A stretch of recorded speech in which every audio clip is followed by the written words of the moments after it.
antes no hubiera sido posible si no se hubiera construido estos magnetos. De modo que, ¿y cuál fue, por qué se construyó estos magnetos? Para tratar de producir estos bosones de Higgs que no sirven para nada. De modo que la aplicación pura, hay veces da como resultado aplicaciones no previstas. Puedo mencionar otras cosas también. Me acuerdo que en el año 76 o 5, 6, fue 6, para hacer prácticas predoctorales en un laboratorio, me enviaron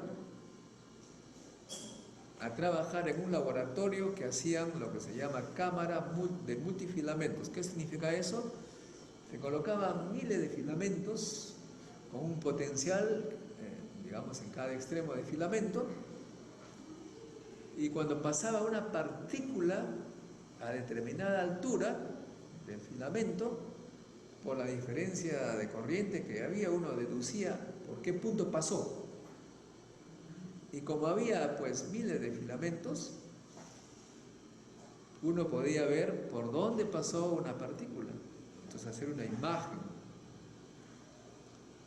Esta cámara de multifilamentos fue inventada por un francés, Georges Arpach, justamente ahí en mi laboratorio donde yo estuve haciendo mi práctica, y me contaban que el inventor Georges Arpach ahora estaba en Ginebra aplicando ese invento, digamos, para ver la trayectoria de las partículas que salían de esos choques.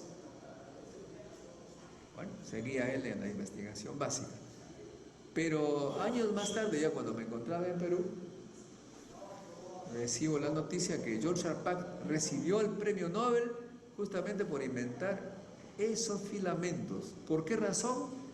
Porque esa cámara de filamentos servía para obtener imágenes médicas. Lo que pasa es que cuando uno, por ejemplo, ingiere una sustancia radioactiva, salen rayos gamma, ¿sí?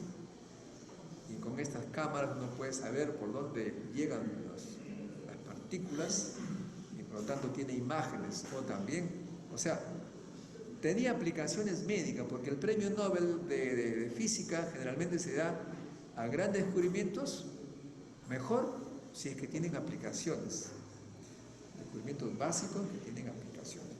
De modo que ven ustedes acá que un invento que servía para la física de partículas que nos explican el origen del universo, que es investigación básica, impulsa a los investigadores básicos puros a inventar para lograr su descubrimiento, y estos inventos sirven para la vida.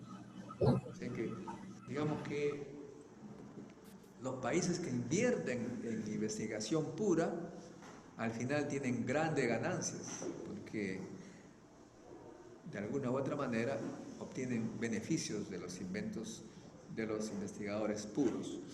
Para terminar en este aspecto, ya les dije alguna vez que los científicos que trabajan en este campo de las partículas son miles, y para intercambiar información, estando ellos en varios países, inventaron, bueno, uno de ellos, la web. La web fue el invento de los físicos puros. ¿Cuál fue el objetivo? Comunicarse entre ellos para hacer el trabajo de investigación pura. Y el beneficio que se obtiene de la web, pues ya nadie puede dudarlo, es tremendo. Ven ahí entonces nuevamente que la investigación pura, pues da consecuencias increíbles, ¿no? De todas maneras, aquí tenemos la división, ¿sí? Con el criterio de aplicación pura o aplicada. Después tenemos los criterios de los objetivos. Los objetivos, según los objetivos, puede ser descriptiva, exploratoria, correlacional y explicatoria. Aquí la cosa es un poco más compleja, ¿no es cierto? ¿Qué significa descriptiva? Investigación descriptiva. Pues si es que un científico, investigador, antropólogo, por ejemplo, o arqueólogo, digamos, sospecha que hay alguna ruina arqueológica enterrada en un arenal, como ocurrió con la científica Ruth Shady,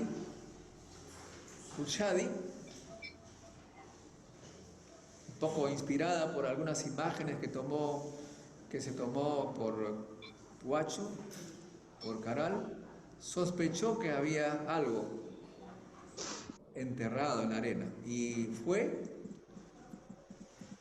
hizo excavaciones con su gente y descubrió la ciudad de Caral, la ciudadela de Caral. Y describe con todo detalle cómo es la ciudad de Caral, etc. Es una investigación descriptiva. O sea, es una descripción, ahí no hay números. Ya después viene ya un poco cuantitativa, porque sobre esa publicación que ella ha hecho, esa descripción de Caral, ya hace mediciones. ¿Hace cuánto tiempo que nació Caral? ¿En qué época?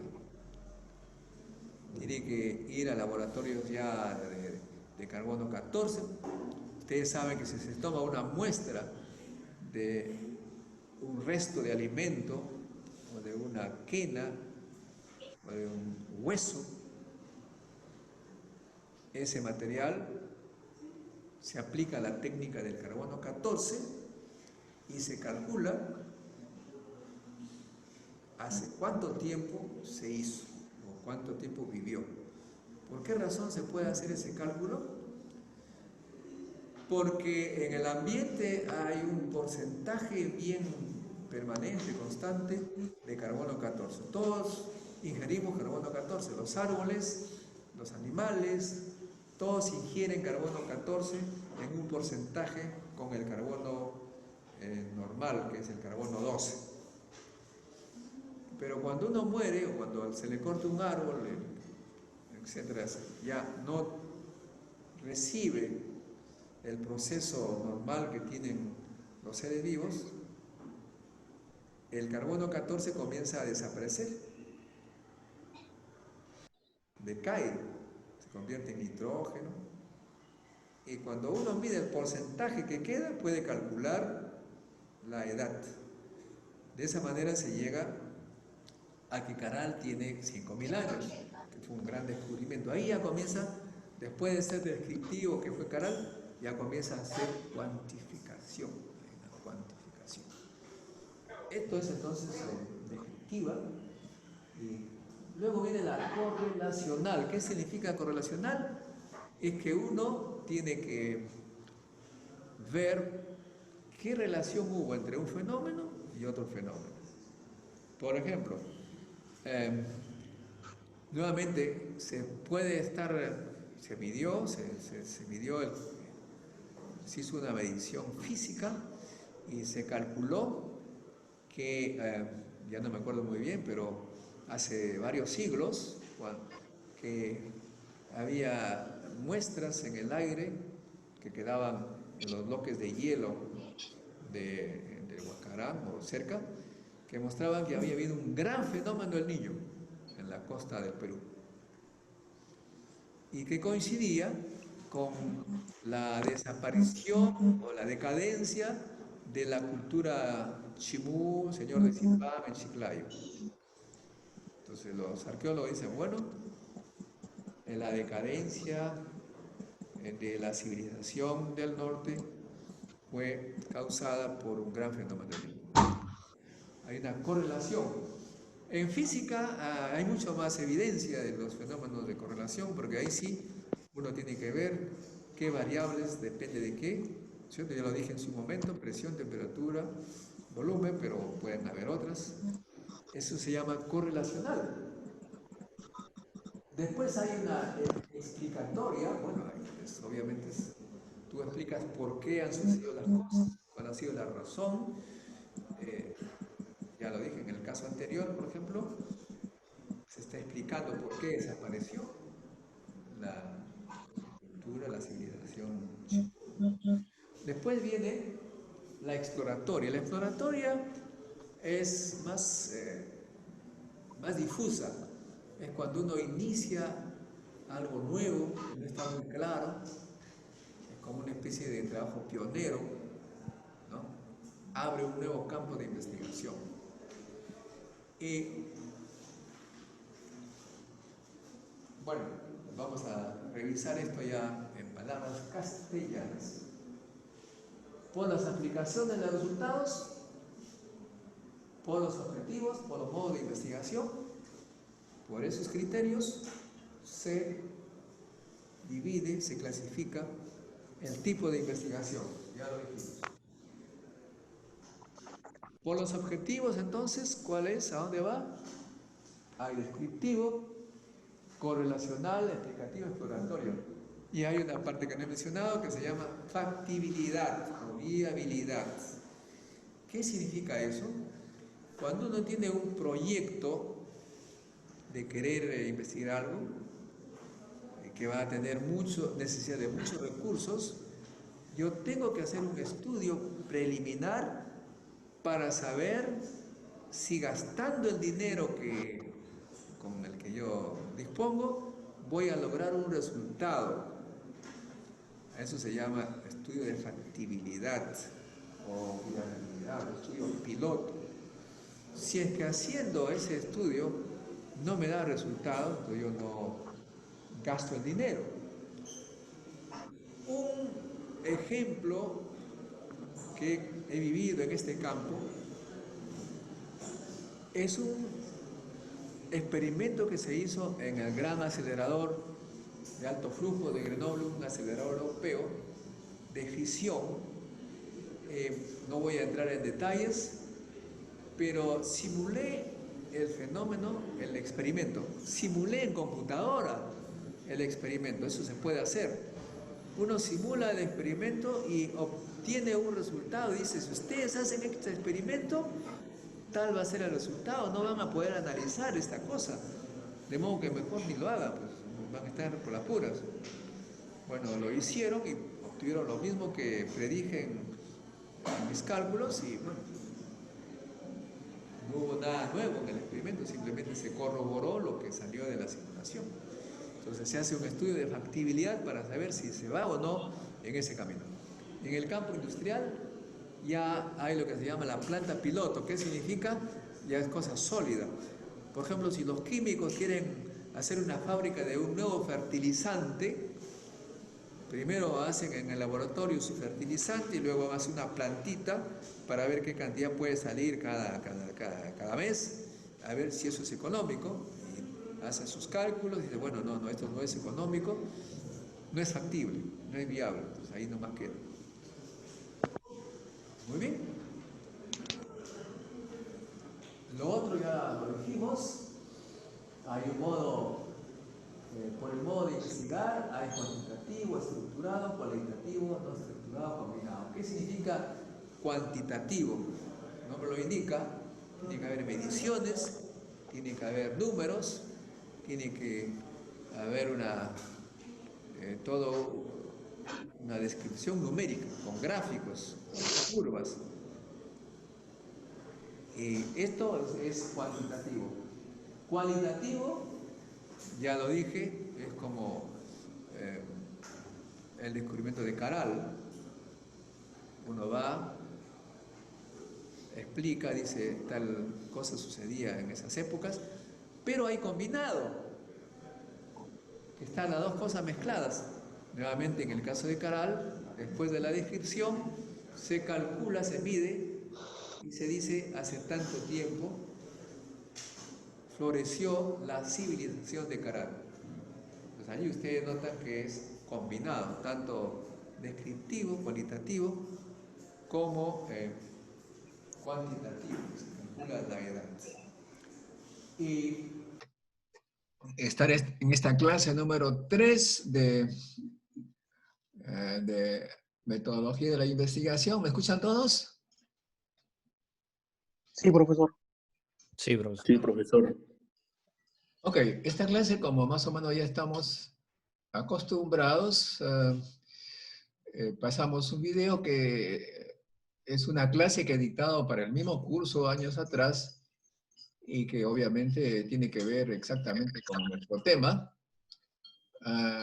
Y luego esperamos que la gente, un poquito tardona a decir, esté completa, ya parece que estamos todos, para hacerlo en, como le llaman ahora, sincrónico. Ahora es sincrónico.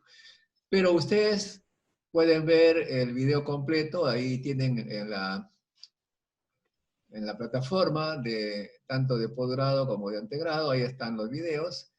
También pueden entrar a mi YouTube canal y ver ahí el playlist, la lista relacionada con metodología por la investigación, de la investigación, y ahí se enteran también del curso, la parte de video. Bueno, hemos visto entonces la clasificación que se hace de la investigación, cuántos tipos de investigación. Acá en el Perú ha habido y hay mucho debate al respecto, ¿no? Algunos desprecian la...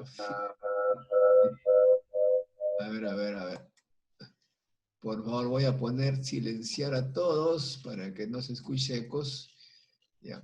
Entonces hay personas que un poco despectivo respecto a la investigación básica. Dice, ¿para qué sirve la investigación básica? Están pensando en el sexo de los mosquitos, dicen algunos, ¿no? Bueno, y en cambio otro dice, ¿para qué sirve la investigación aplicada? Es demasiado técnica. Nosotros somos grandes científicos. Sé que de todos lados hay críticas. La verdad del asunto, hay un video que es el que más se ha visto en mi canal, que es de Enrique Solano. Él es muy crítico, dice, yo lo que hago es investigar lo que está ahora en la punta en el mundo, para ser grande científico, relacionarme con los grandes científicos mundiales. O sea, esta parte del curso, la segunda parte de la clase es qué investigar. Entonces ustedes, obviamente, se preguntan, ¿qué cosa voy a investigar? Yo, francamente, pienso que uno tiene que dejarse llevar por su gusto, por lo que siente, porque lo mejor que uno puede hacer es cosas que a uno le gustan. Cuando uno hace cosas que no le gustan, casi nunca sale bien, ¿no? No sé si yo les conté mi experiencia personal, pero bueno, a veces me repito, para que ustedes puedan juzgar.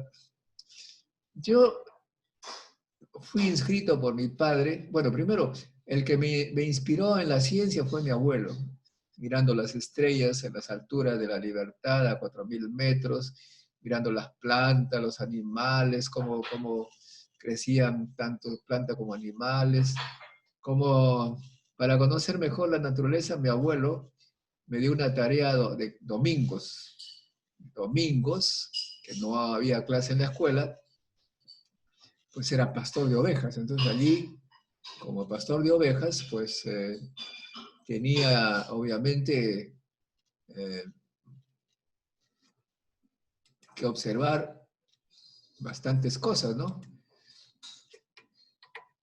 Cómo crecían los animales, he visto parir a las ovejas, parir a los burros, en fin, prácticamente he visto muchas cosas, obviamente, ¿no?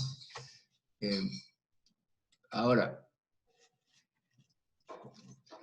entonces me dio mucho placer la ciencia, quería conocer todo eso, sin tener que pensar en aplicaciones, ¿no? No era, el tema no era aplicación. A ver, quiero ver aquí un poquito qué está pasando con este sistema. A ver. Quiero ver. Acá está.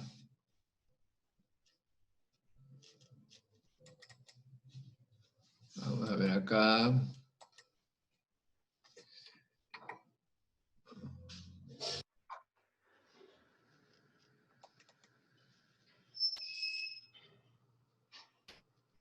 A ver, los expertos, ¿cómo hago para verles a ustedes un poco aquel que tiene video?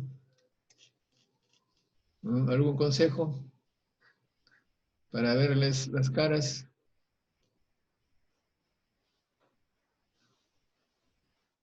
Vamos. Nosotros tenemos que activar nuestra cámara, profe, cada uno. Para tu pantalla en dos, tienes que hacer una partición. Ahí tienes que abajo partir. Acá, hacer, y lo que tú tienes, donde estás el video. Ahí está. Ahora sí, por lo menos me veo allí en la biblioteca, en la facultad. Se fue. ¿Qué pasó? ¿Por qué se fue?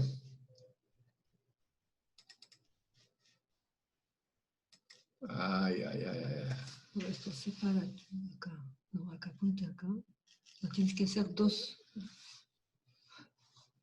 Esto tiene que separar. Pues, pon ahí, pon aquí, share screen, levanta.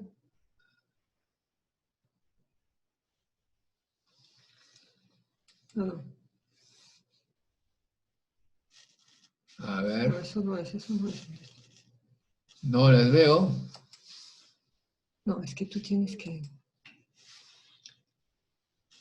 Ahí está. ¿Ahora qué pasó? Cada uno tiene que activar, profesor, su cámara de video para que lo pueda ver.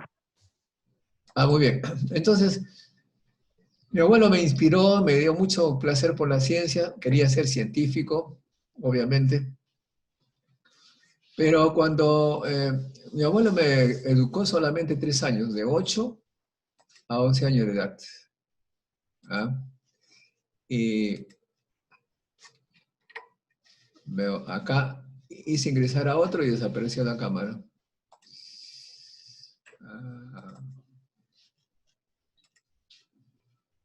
Otro más que está llegando tarde, caray, qué problema. Nos hace perder. Profesor, ¿y el Meet? ¿Y el Meet? ¿Por qué no? Es igual, también. Acá. El Meet es más fácil, profesor. Sí, profesor, el Meet es más fácil, más sencillo. Solo entra nomás y no tienes que poner a aceptar a alguien, ¿no? Más bueno. Seguro también, profe. Más seguro, ¿no? Y gasta menos datos también. Aquí están de nuevo todos. Ok. Muy bien. Entonces, por ahora vamos a seguir con el Zoom.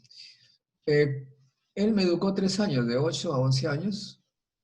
Terminé la primaria, me fui a Chimbote, mi padre y madre estaban en Chimbote, y mi padre, muy práctico, él, pues, muy práctico, me puso en un instituto técnico, o sea, yo estaba destinado a ser electricista, soy técnico electricista, 5 años en el ahora Politécnico Nacional del Santa. Bueno, en esa época a uno no le preguntaban lo matriculado nomás. Primero me sentí muy frustrado, pero después me sentí muy contento porque en el instituto se hacía experimentos, ya no con la naturaleza, las plantas, etcétera, pero había pues circuitos transformadores, etcétera, etcétera. Y me pareció fenomenal. E incluso me enviaron a practicar, antes de ser técnico, a un gran complejo tecnológico, uno de los más grandes, el más grande del Perú y uno de los más grandes de América Latina, la planta siderúrgica Chimbote, que ahora se llama Sider Perú. Ok, entonces allí, aquí viene lo interesante. En Sider Perú me dijeron tenía que ser un transformador como práctica a partir de la basura es una forma de decir, o sea, había alambres, latones, todos los materiales para hacer un transformador de entrada de 220 con salida de varias salidas, ¿no? eso lo hice, y todo pagado, me pagaban, imagínense, ya a la edad de 12, 13 años, ya 13. Y, sin embargo, había un tema que me preocupaba, ¿no? Como ustedes saben, uno coloca un voltaje en el primario y el secundario, que está lleno de espiras, que no tiene un contacto directo, físico, digamos, físico, una palabra, no es la palabra correcta, no hay una conexión directa con el primario, salía a corriente. Entonces yo pregunté al ingeniero jefe cómo era posible, y me dice, esa es la inducción magnética. Inducción magnética. Usted me dice una palabra, pero no me significa nada. ¿Qué cosa es? Lo que pasa es que hay un campo magnético, me dice. Pero ¿dónde está? ¿Cómo se...? Bueno, hacía tantas preguntas, al final me dijo, mire, ese tema de físicos. O sea, cada pregunta que yo hacía en los talleres, me decían, es tema de físicos. Bueno, como no era tan mal alumno, parece, me enviaron becado al Politécnico José Pardo a los 16 años acá en La Victoria. El Politécnico José Pardo es lo que es equivalente a TecSoup, a Senati, para ser técnico de mando medio, entre técnico e ingeniero. Y allí entré en contacto con aparatos mucho más complejos, osciloscopios de alta tecnología, los últimos que enviaban de la cooperación internacional, pero siempre mi problema era comprender las cosas, ¿no? Un profesor me dijo, mire, ese tipo es cosa de física. Entonces finalmente dije, yo quiero ser físico, entonces pues, ¿dónde puedo estudiar? Me dijeron que la UNI acababa de crear una facultad de ciencias físicas y matemáticas. Dije, esto para mí, me lo han creado para mí, a mí me gusta la física y la matemática. Decidí venir a postular a la UNI, y mis compañeros de estudios, que eran muy solicitados en las empresas internacionales instaladas acá en el Perú, porque los que salían del José Pardo eran mucho más útiles que los de la UNI, porque la UNI con integrales, derivadas y un montón de conceptos salían, estaban en la calle, no podían manejar las máquinas complejas. En cambio, los técnicos de José Pardo, que habían manejado tecnología de alto, de avanzado, lo sabían, pues, ¿no? Bueno, me dijeron, la pregunta fue, ¿y de qué vas a vivir? Me dijeron. De que me pasaba de un futuro prometedor a un futuro de pobreza, ¿no? A la uni. ¿De qué va a vivir un físico, no? Y me acuerdo perfectamente que mi respuesta fue espontánea hasta ahora, me acuerdo como si fuese hace un segundo, ¿no? Dije, bueno, supongo que no me dejarán morir de hambre, pero haré lo que me gusta. Es así como me pasé a la uni y efectivamente me gustó bastante. Tanto me gustó que mis profesores se daban cuenta de ese placer y me comenzaron a dar becas, a apoyar. Prácticamente ingresé a la uni y ya nunca más me preocupé por la plata. Todo me caía como me caía del cielo. Fui al extranjero igual, por el gusto que yo tenía, me daban becas, me subían el sueldo, etcétera, etcétera, etcétera. O sea que toda esta historia viene con la idea de que uno tiene que hacer las cosas que le gustan, que tiene placer en hacerlas. Sean estas básicas, sean aplicadas, lo que fuera. Bueno, hay gente que le gusta la plata, pero no por la plata misma, sino por el placer de ganarla, ¿no? Hay los inversionistas, los que juegan a la bolsa, etcétera, etcétera. En fin, cuando alguien pregunta qué investigar, pues para mí hay que investigar lo que a uno le gusta. Sin embargo, claro, en el Perú hay muchos problemas y pues los investigadores tienen que hacer frente a esos problemas, ¿no? Por ejemplo, ustedes saben que hoy en día el problema mayor que está viviendo todo el Perú y el mundo es el COVID-19. Y ustedes, acabo de subir a mi canal para ustedes mismos, pero no lo voy a pasar, una entrevista a la presidenta del CONCITEC, donde dice todos los proyectos que se han presentado por el COVID, porque los científicos quieren participar en la solución de este problema, tanto para las pruebas, para el tratamiento, las vacunas, Todos los científicos de una u otra manera están contribuyendo porque es un problema a resolver y del cual depende nuestra supervivencia. Ven ustedes, entonces, el tema que investigar tiene muchas aristas. Les recomiendo ver esa entrevista que acabo de subir a mi canal, cienciaperú.tv, para que ustedes tengan mayor claridad en esta idea, ¿no? Que si bien es cierto, uno debe investigar lo que le gusta, hacer lo que le gusta, hay momentos en que es necesario concentrarse en problemas mayores de los cuales depende la supervivencia de la nación. Esa es la parte de qué investigar. Hemos visto entonces en esta clase los tipos de investigación y el tema qué investigar. Pasamos, antes de pasar a la sesión de preguntas, les diré a los muchachos del posgrado que su tarea, también para ustedes, los de antegrado, es hacer un resumen de lo que hemos dicho en esta clase y enviarlo al Classroom. Aquí, la vez pasada, ustedes me enseñaron a ver, hacer el Classroom. Allí tienen que subir, en esas tareas. Ok, bueno, pasamos entonces, y el plazo para ese trabajo, pues será mañana a medianoche. Debería ser hoy día a medianoche, pero algunos trabajan, etc. Ok, entonces pasamos a la sección preguntas, por favor.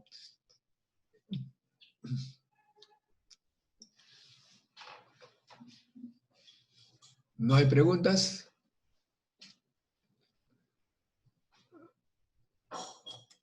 Bueno, uno de los temas que siempre he escuchado fuera de la uni es que nosotros, los de la uni, no somos muy tímidos, no nos gusta hablar, somos mudos, ¿no? Lo que aparentemente es cierto, ¿no? Eso también les puedo contar una anécdota.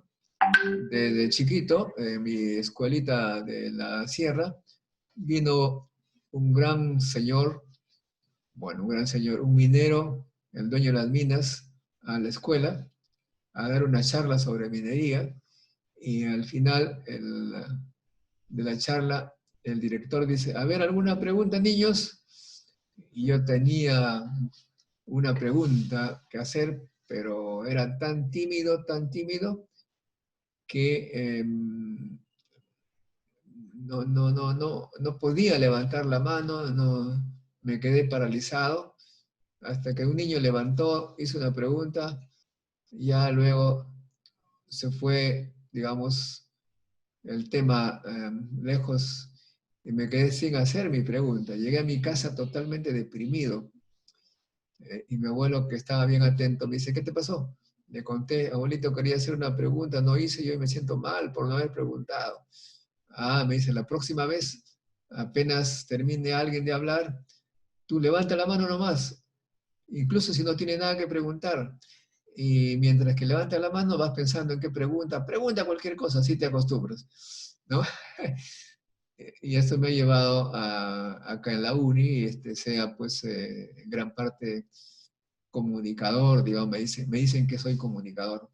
En realidad, lo único que quiero es que la gente no se quede con sus preguntas. Y por supuesto, en el mundo del trabajo, en el mundo peruano, la gente de la uni tiene desventajas porque dicen que no queremos hablar. Claro, hay gente genial que no habla, pues hay el famoso caso de Paul Dirac. Paul Dirac, premio Nobel, un gran genio matemático físico, de principios del siglo XX, nunca hablaba, ¿no? Pero cada vez que decía algo, pues máximo 2 palabras, ¿no? Y cuando le preguntaron alguna vez, oiga, pero usted no habla, ¿cómo es eso? Entonces él respondió, uno debe hablar cuando tiene una verdad que decir, ¿no? O sea que a veces queremos que nuestras palabras sean muy importantes y no hablamos. Acá en el chat, hay chat, a ver, de repente en el chat debe crear la tarea. Bueno, debo crear la tarea, sí. Bueno, eso vamos a hacer después con ustedes en la práctica. es importante desarrollar nuestras habilidades blandas, efectivamente, ¿no? Repito, alumnos, amigos, repito,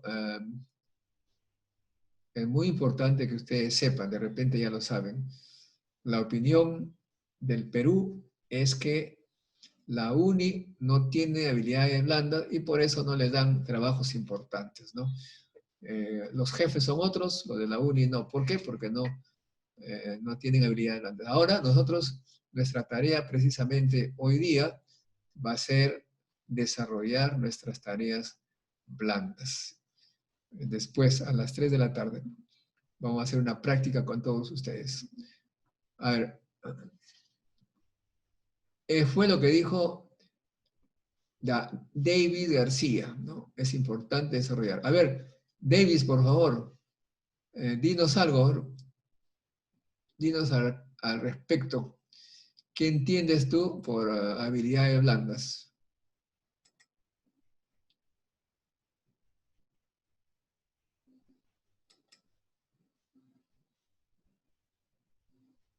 Davis. Parece que no tiene micro. Bueno, ¿alguno de ustedes, por favor, su opinión sobre habilidades blandas?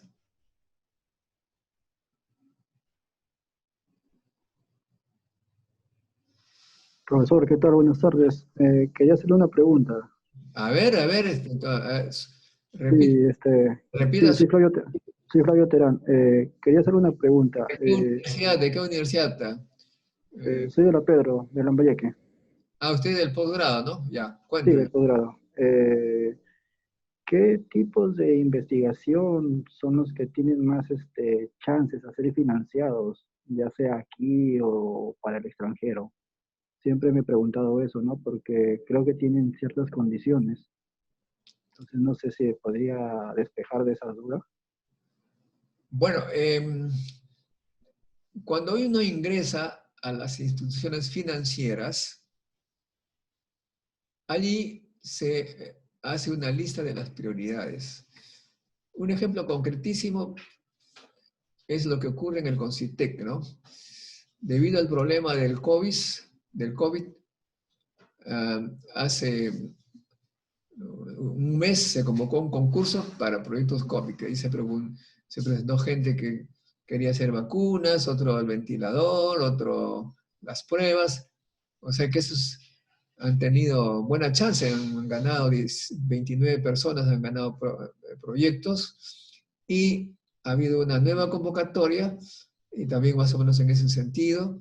O sea que uno ingresa a las financiadoras y ven qué tipo de proyecto va a tener mejor chance.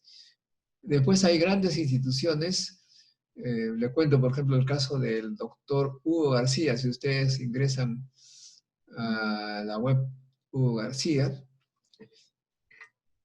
bueno, lo podemos hacer, ¿eh? Vamos a ver.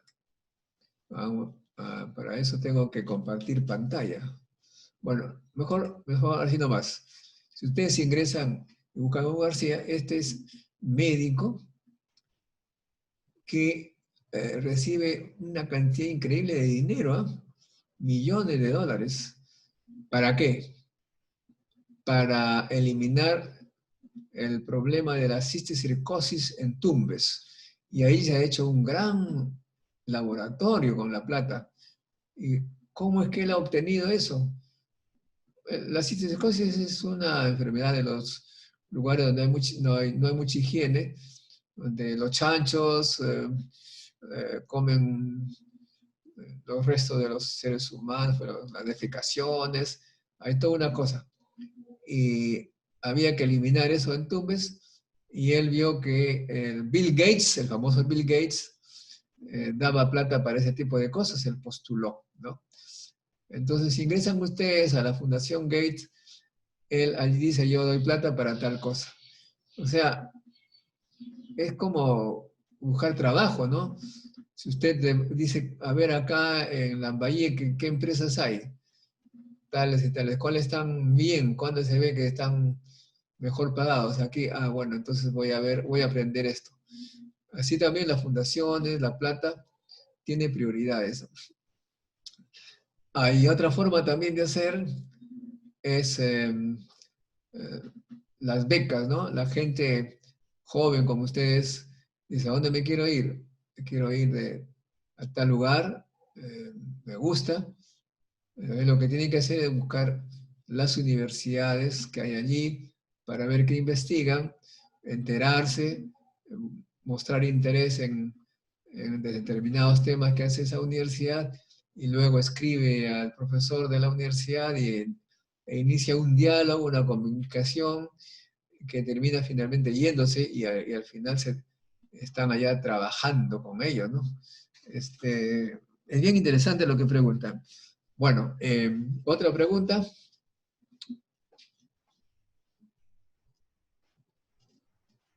O sea que si ustedes ven del punto de vista de interés del futuro, bueno, tienen que hacer esas averiguaciones. Mijael Arcebaldo dice, una habilidad blanda muy importante es el manejo del estrés, porque se vuelve más difícil resolver los problemas, se pierde energía y además el comportamiento de una persona estresada influye en el ánimo de los demás. Y para ello es muy importante hacer lo que a uno le gusta, porque cuando no es así, uno se agota, no termina lo que tiene que hacer a tiempo y uno se estresa. Perfecto, eso es muy bueno. No estar estresado, ¿no? Bueno, lo que pasa es que cuando uno está estresado, prácticamente todo le sale mal. Todo, todo. Todo. Yo cuando estoy estresado, por ejemplo, que bueno, me ocurre, me tropiezo subiendo las escaleras, cierro mal la puerta, se me aprieta el dedo, me sucede todo, ¿no? Y obviamente eso está mal, hay que manejar el estrés y para eso hay que hacer las cosas con calma. Por ejemplo, mi técnica de estudio desde siempre, nunca dejo yo las cosas para última hora. Estudiaba todo el tiempo, después de la clase, con tranquilidad, me daba tiempo para divertirme, hacía fútbol los domingos, en fin, no acumulaba trabajo y me iba muy bien, y me iba muy bien. Bueno, aquí Enrique dice que eso está relacionado con la personalidad, aptitudes y valores. Eso efectivamente, ¿no? Los valores son muy importantes ahí. Los valores. Ustedes con esas preguntas siempre me hacen recordar al abuelo, ¿no? Porque hablando del señor que nos visitó en la escuela, el director nos avisó que iba a ir este señor y que había que venir bien vestido porque era el hombre más rico de la región.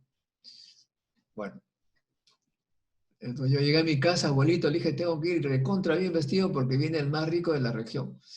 Y me preguntó, ¿y quién es ese? El señor tal, el propietario de las minas. Uy, me dice, ese no es el más rico, ese es uno de los más pobres. ¿Cómo, abuelito? Le digo, pues es el que tiene más plata. No, me dice, rico no es el que tiene más plata. Rico es aquel que tiene más de lo que necesita. Y ese señor se comporta como si que le faltara plata, como si que no tuviera un centavo. Busca esto, qué terrible, es un avaricioso increíble, ¿no? O sea, la plata está bien para vivir, pero hay gente que le gusta acumular, ¿no? En mi caso, por ejemplo, yo jamás me interesé en el dinero y basta con tener para comer, ir al cine, comprar libros, computadoras, pero hay gente que no, que quiere automóvil de último año. Mi automóvil es Kia, costó 13.000 soles, hay gente que tiene de 20, 40, quiere... O sea, son valores, ¿no? Los valores son muy importantes. Bueno, otra pregunta. Rico es el que tiene menos necesidades y no siempre está relacionada con la parte material. Exactamente, más o menos lo que estoy señalando. Bien, bueno, entonces nuestro tema era que investigar. Ya saben ustedes que para mí hay que dejarse llevar por nuestros valores, nuestros gustos, nuestro placer, sentirse bien. y a los jóvenes tienen que buscar en el mercado, en el mundo, donde estudiar, donde trabajar, pero eso sí, para todos, eso se aplica para todos, eh, tienen que hacer las cosas con mucho gusto y les caerá todo normal, no van a tener problemas, ¿no? Pero si no estudian bien, ¿no? Por ejemplo, esto me está dando ganas, le voy a pasar un video, una entrevista que he hecho a una alumna ahora, una gran científica matemática, que les va a decir un poquito su historia. Este curso, como digo, tiene que ver también con ejemplos y yo me he pasado para este curso acumulando entrevistas que les va a gustar. ¿De acuerdo? Le pasa un video de una chica matemática de la San Marcos que hoy está en una gran universidad. La pregunta es, ¿cómo llegó ahí? ¿Quieren ver? ¿Les interesa? Claro, profe.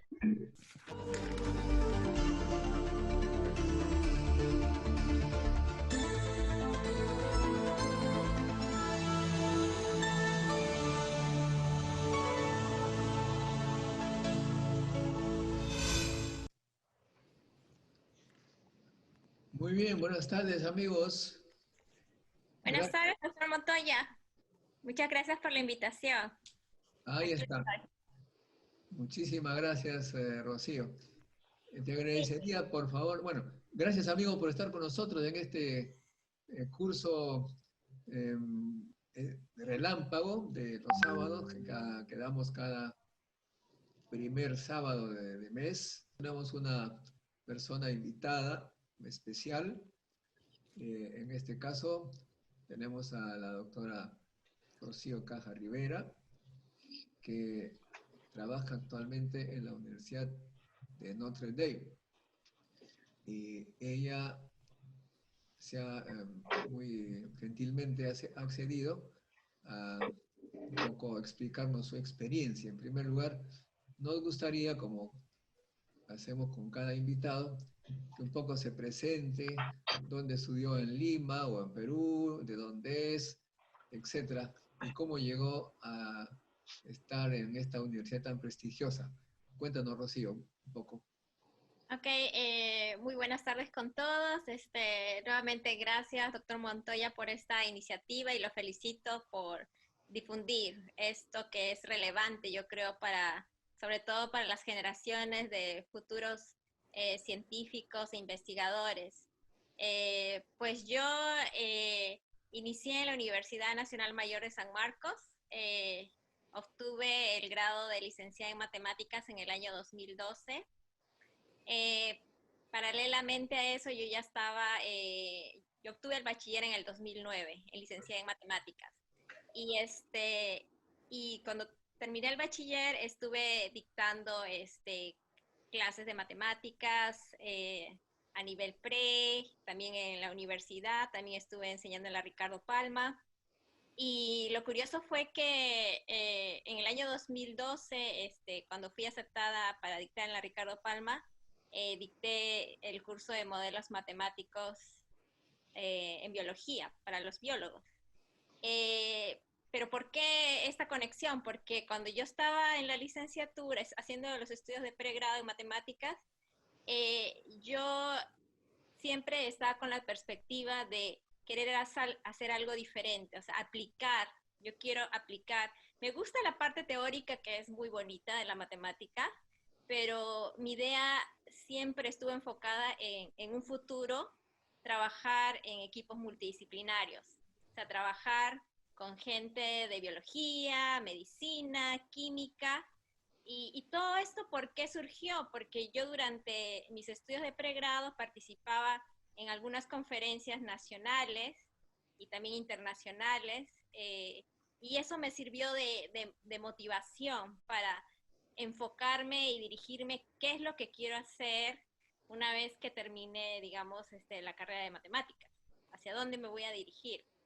Entonces, yo creo que esta participación mía en las conferencias, workshops durante la licenciatura, me ayudaron mucho a poner bien claro mis metas a futuro.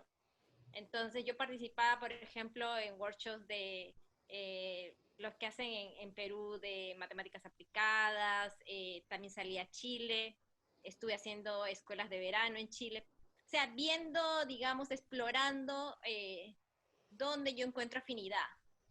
Y finalmente yo opté, digamos, alinearme por el área de matemáticas aplicadas. Definitivamente eso surgió con más fuerza en el año 2013. ¿Por qué? Porque una vez que yo logré la licenciatura, también logré la plaza en la Universidad de Ricardo Palma en dictar el curso de modelos aplicados a la biología, a los biólogos, y eso, digamos, que me dio mucho más motivación de investigar mucho más, de querer ir más allá. Yo dije, yo quiero expandirme más, y curiosamente en el 2013 fui aceptada para participar en un workshop internacional en el ICTP en Italia, en el cual vinieron grandes ponentes de universidades top en el área de modelos matemáticos, epidemiología con influencia del cambio climático. Entonces yo quedé totalmente motivada. Eso era mayo 2013. Y a partir de ese workshop yo hice muchas conexiones con muchos investigadores a nivel internacional. Yo era la única peruana ahí. Y desde ahí yo dije, el 2014 yo me voy a hacer un posgrado. Ahorita, o sea, en mayo del 2013 dije, el 2014 yo me voy a hacer un posgrado. No tengo idea dónde, pero yo el 2014 estoy fuera de Perú y haciendo un posgrado en algún lugar del mundo. Entonces, durante el 2013 empecé a explorar y hacer conexiones y también salir a conferencias. En octubre del 2013 tuve la oportunidad de ir a Argentina, donde había un congreso latinoamericano de biomatemática. Y ahí estuve interactuando con varios profesores. En ese evento yo fui a presentar un trabajo que hice, que trabajé en el Summer School que yo participé en Italia, en el ICTP, presenté. Y dada esa presentación que yo hice, pues como que me empecé a hacer un poco más conocida, digamos, en el ambiente de modelación de biología matemática. Y me acerqué a conversar con posibles profesores para poder ver cómo yo podía hacer un posgrado en el extranjero. Y en ese evento yo conocí al que fue mi asesor del doctorado en México. Entonces, el 2013, a fines del 2013, empecé a hacer todas las aplicaciones, especialmente para el Centro de Investigación en Matemáticas en México, y fui aceptada en enero del 2014. Y estoy saliendo fuera de Perú a fines de enero del 2014 para empezar el doctorado en ciencias con mención en matemáticas aplicadas.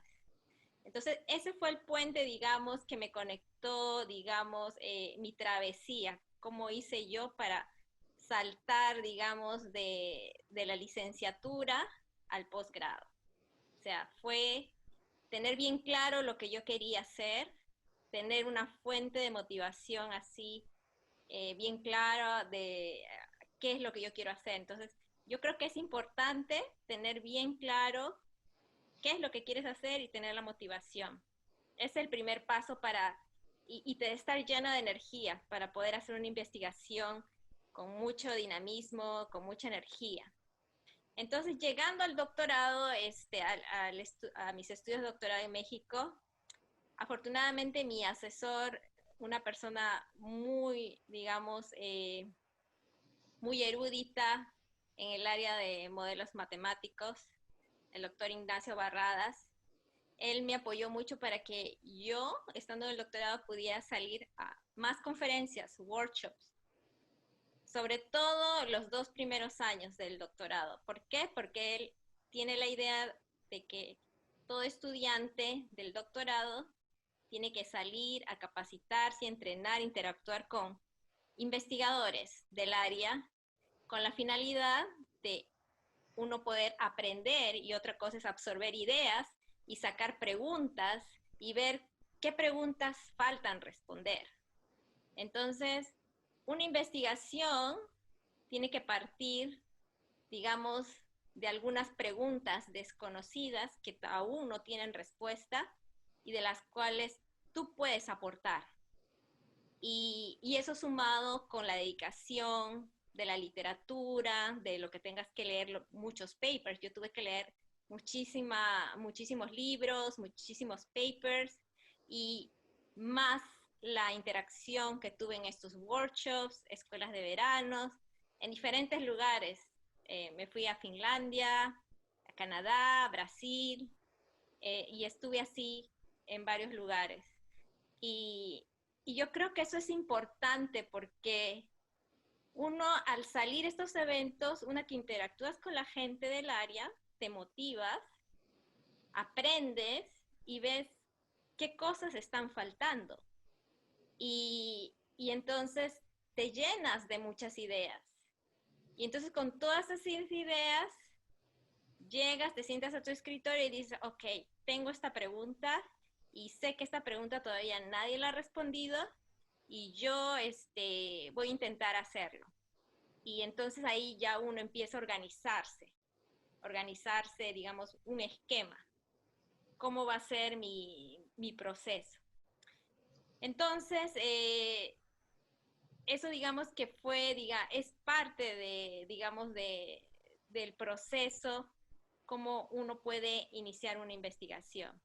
La otra etapa es ya, por ejemplo, cuando ahora ya estoy sentada en el escritorio y ahora ya tengo que empezar a escribir mi paper, escribir la tesis doctoral.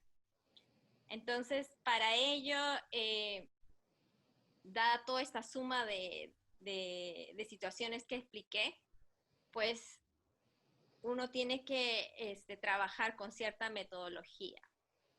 Entonces, la metodología, yo uso diferentes tipos de metodología dependiendo de la pregunta que yo quiero responder en la investigación. Y también dependiendo a qué artículo científico yo quiero enviar mi investigación.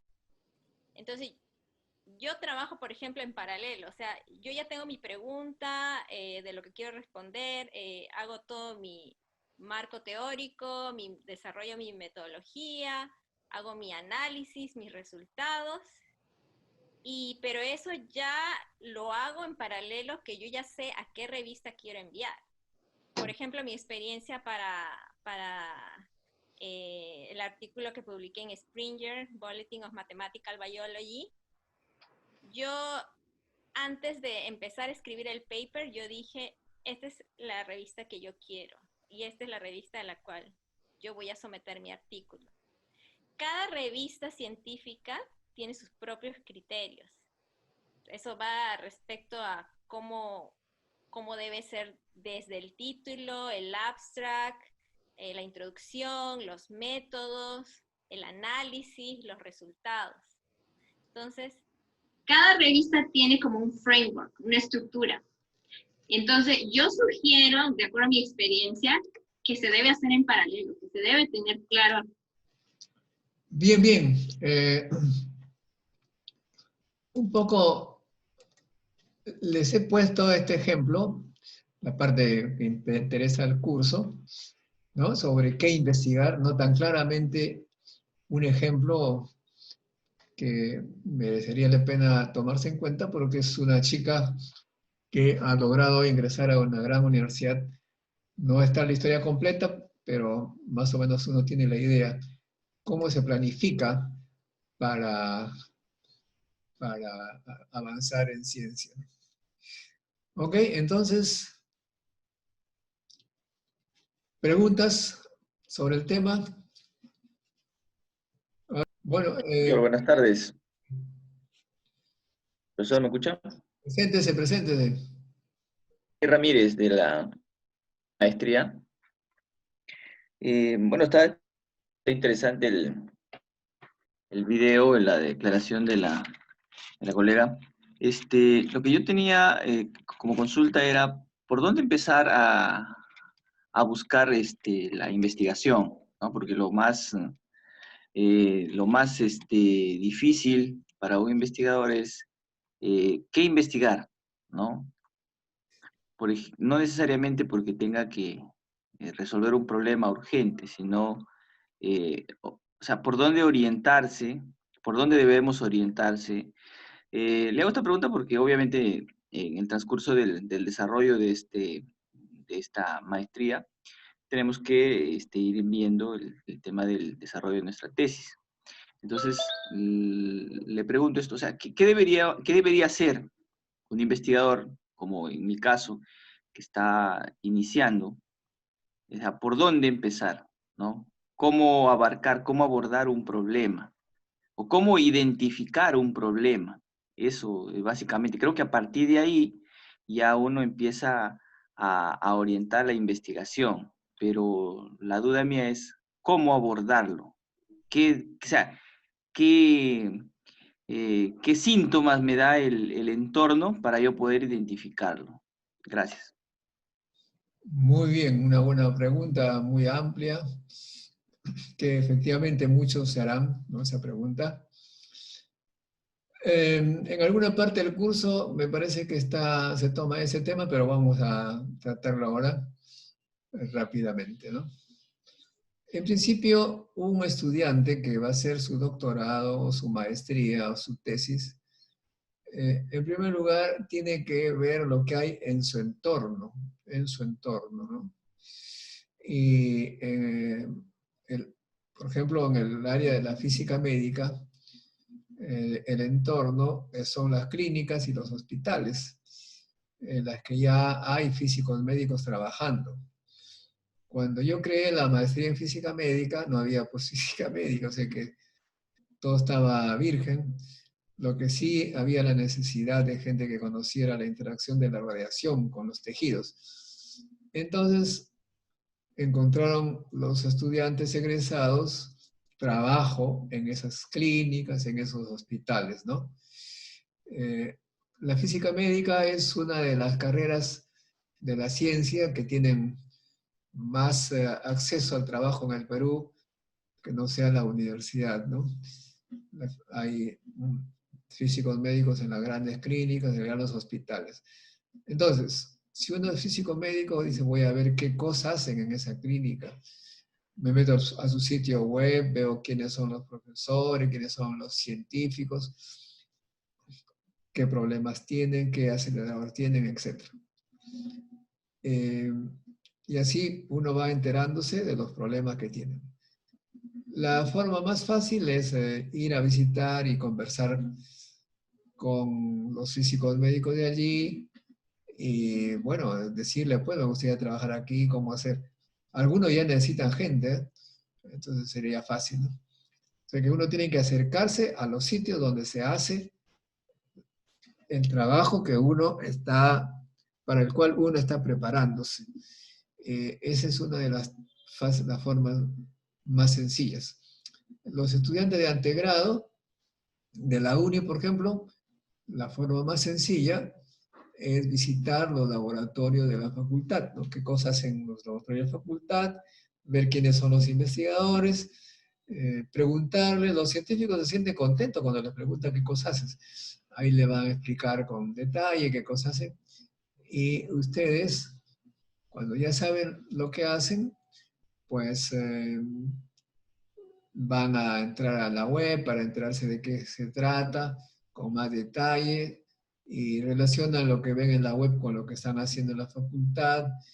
De ahí salen ideas, se vuelve con el profesor, y entonces le dice, mire, yo pienso que hay que hacer de esta manera, ¿es cierto? Esa es otra forma, ¿no?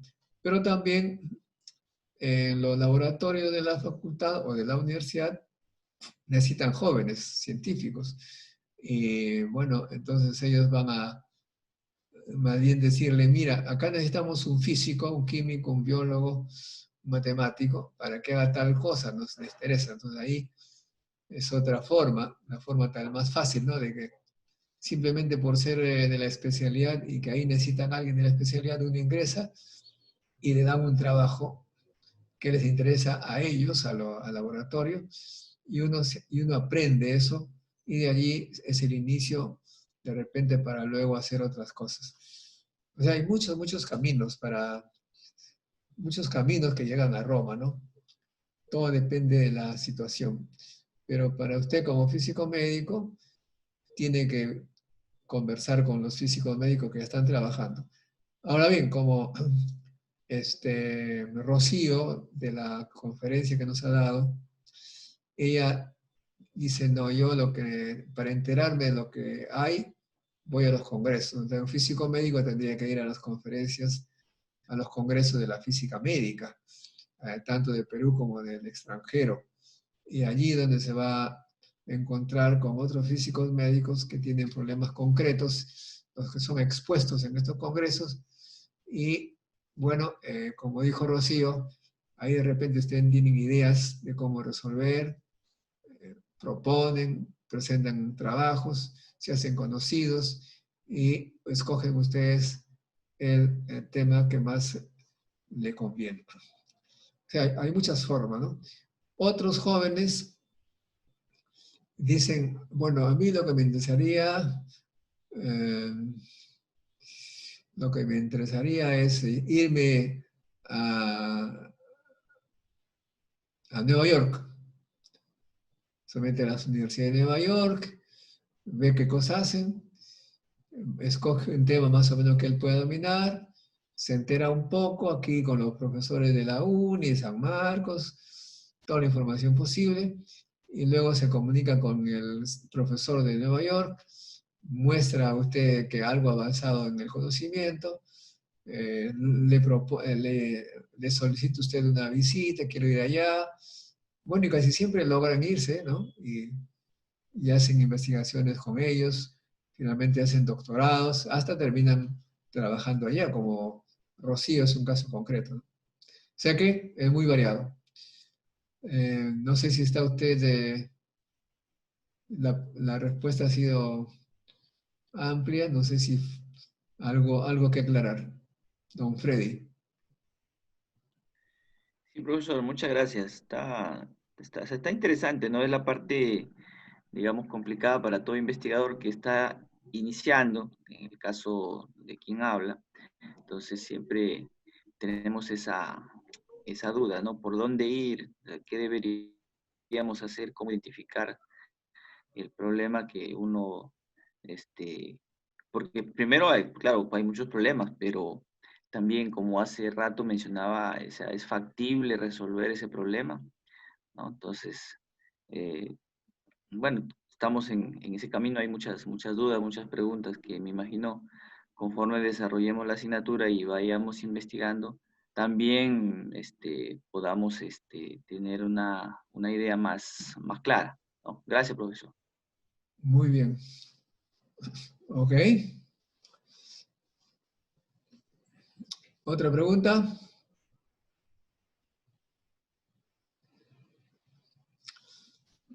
Ok, vamos a ver entonces un caso totalmente diferente.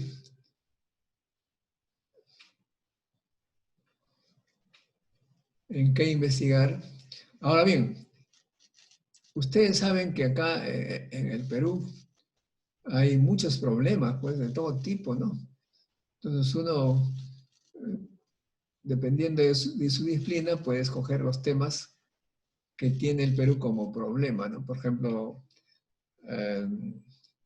ahora está el tema de la energía solar. Se necesita energía solar en la sierra, se necesitan casas térmicas. Eso es todo problema científico que hay que resolver. Hay captura de agua de las humedad, hay captores de agua en los cerros de Lima. En las empresas hay también de minería, problemas de contaminación, cualquier cantidad de problemas, claro. Obviamente el tema es encontrar un trabajo en esas empresas para resolverlos, pero mientras que ustedes están haciendo estudios y hacer tesis, podían escoger como tema de tesis estos problemas relacionados con el Perú. ¿Ok? Bueno.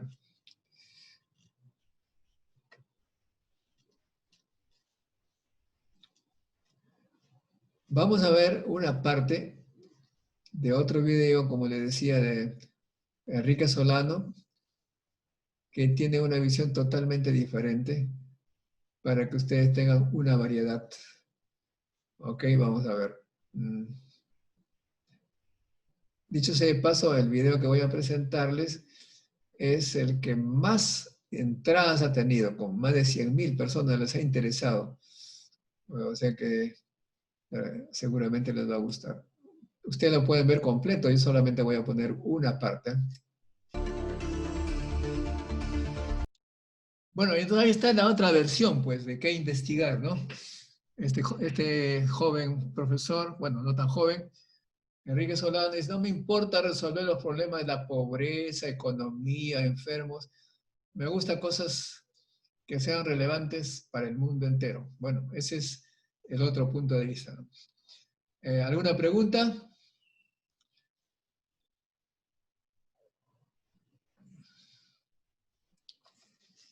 Vamos a ver el chat. ¿Qué cosa dice el chat aquí?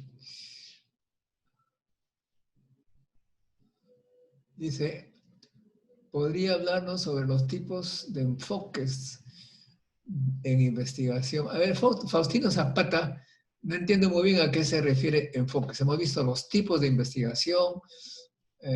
¿A qué hora llegó usted a la clase? Faustino. Profesor, buenas tardes. No le escuchamos bien, ¿ah? Eleve el volumen de su micro. Hable más fuerte, por favor. Ya, profesor, sí, buenas tardes. En algunos libros de investigación he visto que hablan sobre enfoque de investigación y hablan de investigación cuantitativa, investigación cualitativa, investigación mixta, ¿no? Entonces, un poco quería saber cuál es su punto de vista de repente, ¿no? Si esto es más aplicable de repente a investigaciones sociales, ¿no? Ya, o también en el campo de la física. Le preguntaba justamente a qué hora llegó a clase porque me parece que se habló de esto, ¿no? Ah, sí, llegué a las 2:10 más o menos, profe. Bueno, voy a decir voy a responder algo al tema, no se preocupe. Bueno, mire, la parte que puede verse también en los videos, porque también está grabado, no se llaman enfoques, le llamamos los tipos de investigación, Entonces, por los objetivos, hay por la aplicación, etcétera, ¿no? Pero a lo que usted se refiere es que es una investigación cuantitativa. Esto se refiere a investigaciones cuyos resultados se expresa básicamente en valores, en funciones, una de otra. Un ejemplo concreto de investigación cuantitativa, por ejemplo, es la que dio lugar a la fuerza de la gravedad de Newton, ¿no? Newton hizo una investigación que permitía explicar todo con números. Y él incluso inventó el cálculo diferencial para sus ecuaciones. Esa es cuantitativa, ¿no? Pero también hay la cualitativa, donde no se usan necesariamente números, pero lo importante es que se descubre algo que nunca antes alguien había planteado, ¿no? Por ejemplo, nosotros tenemos en la sociología, en la economía, como usted señala, una serie de teorías, ¿no? Teorías económicas, algunas son ideológicas, políticas, Y allí no hay mucho número, hay más que nada conceptos, ¿no? Pero el tema es de que son difíciles, cuando no hay números, son difíciles de aplicar, ¿no? Se puede constatar tal vez, pero no se puede aplicar, no se puede comprobar en forma contundente con números como sí lo es la cuantitativa. Por ejemplo, en sociología, como dije, hay innumerables teorías sociológicas. Pero los sociólogos dicen que hay algo, una verdad sociológica que siempre se ha cumplido a lo largo de la historia de la humanidad. Siempre se ha cumplido a lo largo de la historia de la humanidad. ¿Cuál es esa ley? Hay una ley sociológica, diríamos, que se ha cumplido siempre. Que toda sociedad con desigualdades, termina en conflicto. O sea que si hay una sociedad demasiado desigual, o sea, hay muchos que son pobres y otros que son ricos, dicen los sociólogos que siempre ha terminado con conflicto. La última vez que escuché esta frase fue con los sucesos de Chile, ¿no? Todo el mundo decía que Chile era una sociedad muy buena, el modelo económico perfecto, etcétera, etcétera, etcétera.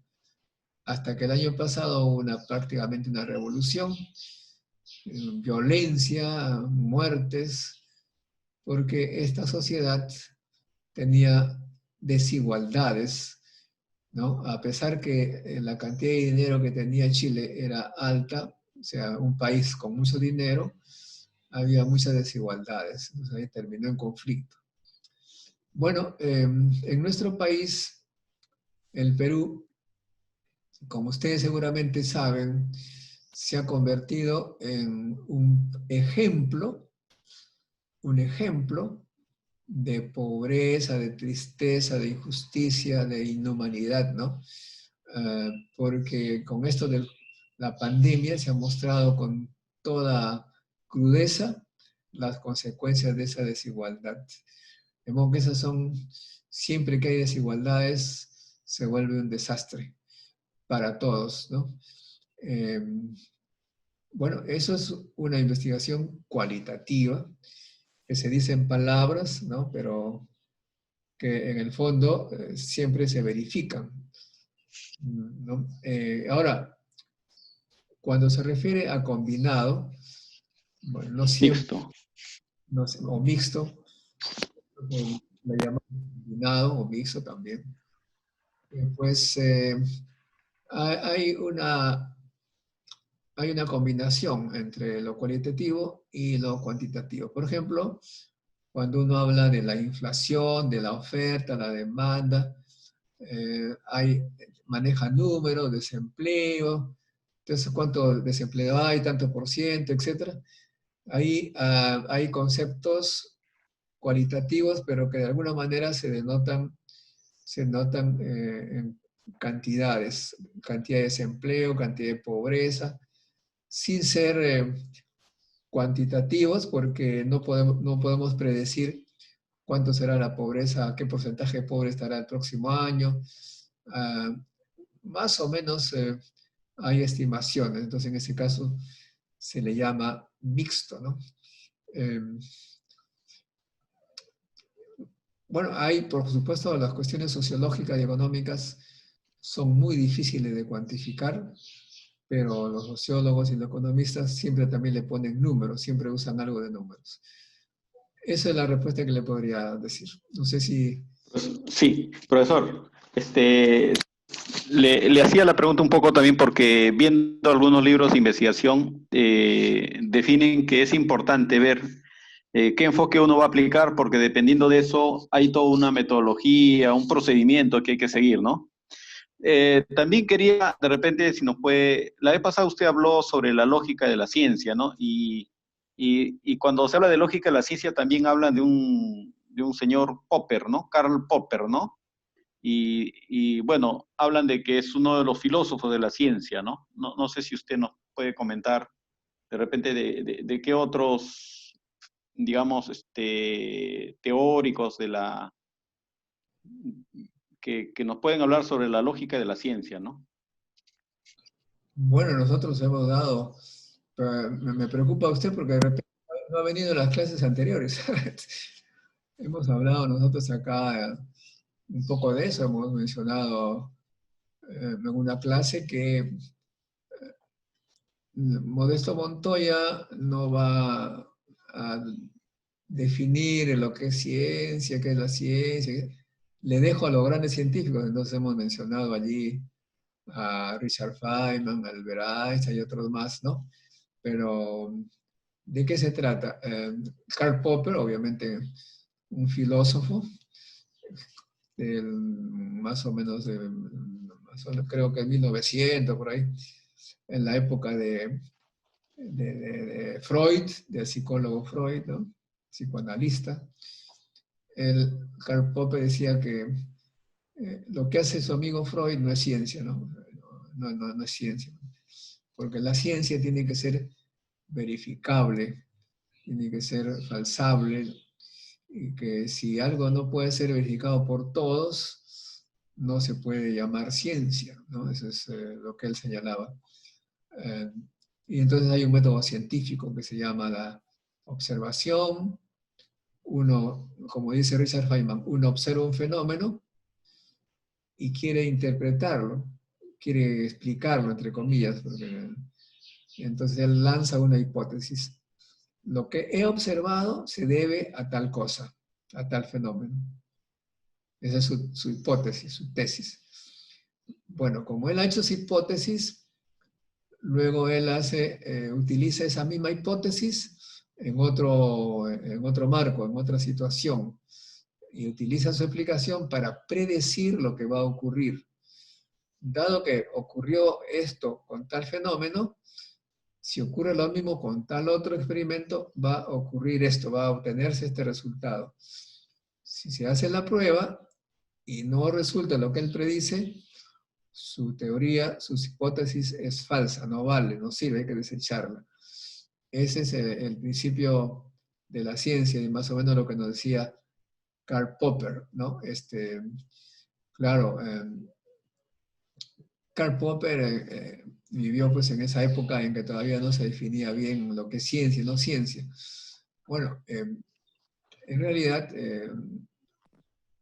digamos también en esas épocas surgió un economista, el economista Max Weber, alemán, ¿no? Max Weber, alemán, se hizo una pregunta muy curiosa. Dijo, ¿por qué mi país, Alemania,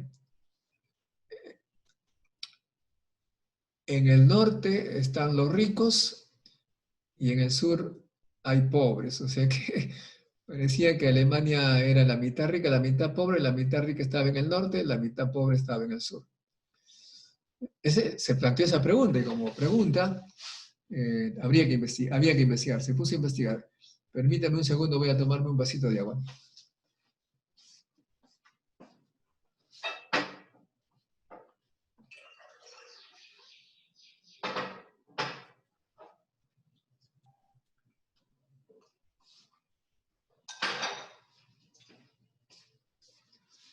Bueno, entonces, luego de investigar largamente, ampliamente, llegó con la conclusión. Dijo, no conclusión, sino la relación, hizo una relación. Lo que pasa, dijo, que en el norte la gente es protestante y en el sur la gente es católica. ¿Y eso qué tiene que ver?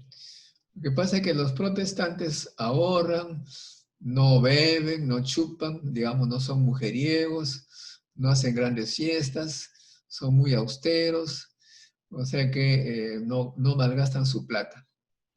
Y en el sur son católicos, están de jarana, de fiesta, de festividades, gran cantidad de alcohol, son infieles, mujeriegos, etcétera, etcétera, etcétera, ¿no?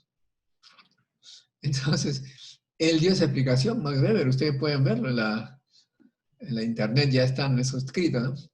Es una investigación cualitativa, obviamente, pero uno podría decir también es cuantitativa, porque uno puede calcular cuánto de plata tienen los de arriba y cuánto de plata tienen los de abajo.